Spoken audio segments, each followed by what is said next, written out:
We determined that if a similar situation were to happen in the United States, we would be recommending a larger evacuation out to approximately 50 miles.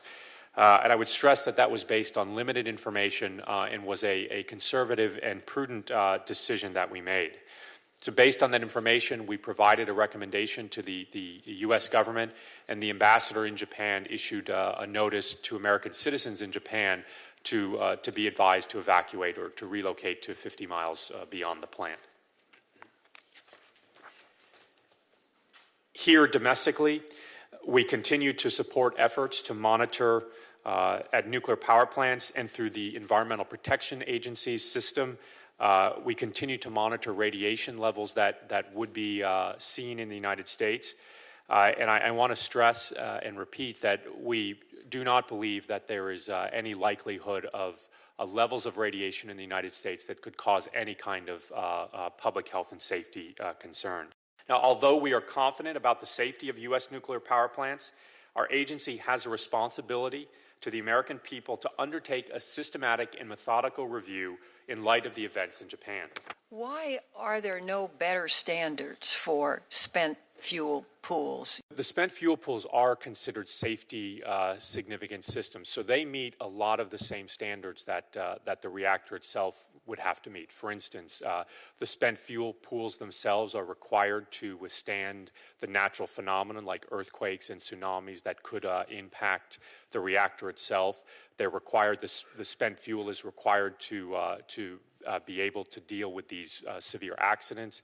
It's also required to be able to deal with the possibility of any type of nuclear reaction happening in the pool itself.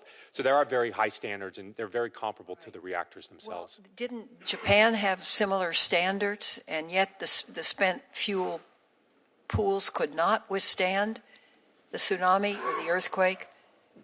At this point, we don't know exactly what contributed to the situation with the spent fuel pools in Japan. It's unclear whether that was a direct result of the earthquake itself, or whether there was some subsequent actions, such as the hydrogen explosions that occurred, that created a more difficult situation with the spent fuel pools.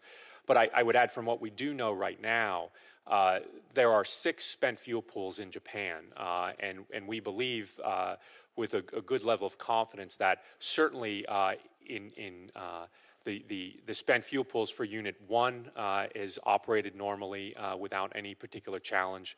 The Unit 2 pool as well has operated fine.